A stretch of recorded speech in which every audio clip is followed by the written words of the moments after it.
바이든 미국 대통령 당선인은 델라웨어 선거 캠프를 청산하고 본격적인 정권 인수 절차에 속도를 내고 있습니다. 하지만 트럼프 대통령은 대선 결과에 불복하겠다는 뜻을 굽히지 않아서 여전히 진통은 이어지고 있습니다.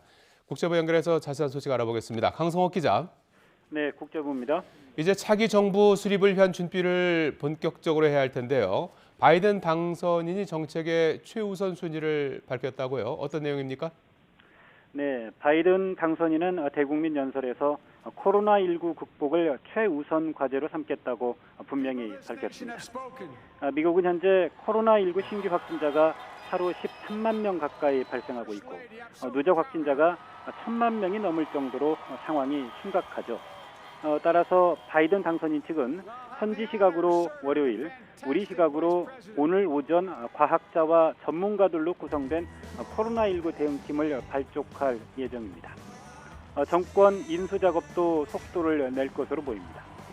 대선 후보로 확정된 지난 5월부터 150명 규모로 활동해 오고 있는 당선인 인수위원회를 취임식 전까지는 300명 규모로 늘릴 것으로 보입니다. 지난 4일 인수위 홈페이지도 개설했고 곧 SNS 대응팀도 꾸려질 것으로 알려졌습니다.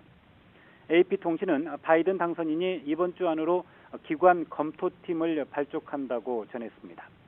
이 팀은 현 행정부의 핵심 기관에서 원활하게 업무 인수인계가 이루어지도록 하는 역할을 맡을 것으로 보입니다. 자, 강성옥 기자. 그런데 전 정권이 트럼프 정부로부터 권력을 인수받아야 할 텐데요. 트럼프 대통령 여전히 선거 결과를 승복하지 않고 있죠? 네, 그렇습니다. 이번 선거는 불법이며 따라서 소송전을 할 수밖에 없다. 트럼프 대통령의 이런 입장에는 변함이 없습니다. 트럼프 대통령은 트위터를 통해 선거 조작 의혹을 거듭 제기하고 있습니다. 연방 대법원이 펜실베이니아의 선거일 이후에 도착한 우편 투표를 분리하도록 명령한 사실을 언급하면서 어떻게 유효한 투표로 인증됐는지는 시스템의 문제라고 주장했습니다.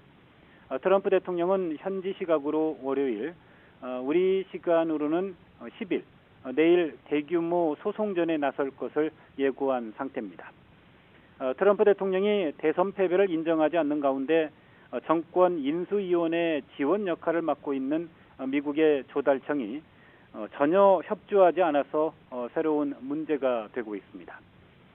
대통령 당선인에게 사무 공간과 인력 그리고 자금 등을 제공하는 미국 연방 조달청이 바이든의 승리를 공식 발표하지 않고 있는 것입니다. 트럼프 대통령이 임명한 에밀리 머피 미 조달청장은 주요 언론들의 바이든 승리 보도가 나온 지 약 36시간이 지났음에도 불구하고 대통령직 인수위원회의 활동을 허가하는 것을 거부하고 있고 이는 트럼프 대통령이 정권 이양 과정에 비협조적이기 때문이라고 워싱턴 포스트는 지적했습니다. 자, 강성옥 기자. 그런데 트럼프 대통령 주변에서도 소송전을 밀어붙여야 한다는 주장, 또 결과에 승복해야 한다는 입장, 이런 것들이 서로 엇갈리고 있다고 하죠? 네, 그렇습니다. 불복이냐 승복이냐를 두고 백악관과 공화당 내부에서도 의견이 분분합니다. 트럼프 대통령을 옹호하는 대표적인 측근으로는 두 아들이 있습니다. 도널드 주니어와 에릭 트럼프가 있는데요. 이들은 공화당에도 싸움에 힘을 보태줄 것을 촉구하고 있는 것으로 알려졌습니다. 반면 승복하자는 기류도 흐르고 있습니다. 소송을 통해 결과가 뒤집힐 가능성이 희박하다고 보고 품위 있는 출구를 모색해야 한다는 내부 그룹의 의견이 나오고 있는 것입니다. 사위인 쿠슈너 백악관 선임 보좌관, 그리고 부인인 멜라니아 여사, 그리고 메도스 백악관 비서실장들이 대표적인 인물들입니다. 트럼프와 같은 당 소속인 조지 부시 전 대통령도 대선은 공정했고 결과는 분명하다며 바이든 당선인에게 축하 인사를 하기도 했습니다. 지금까지 국제부에서 전해드렸습니다.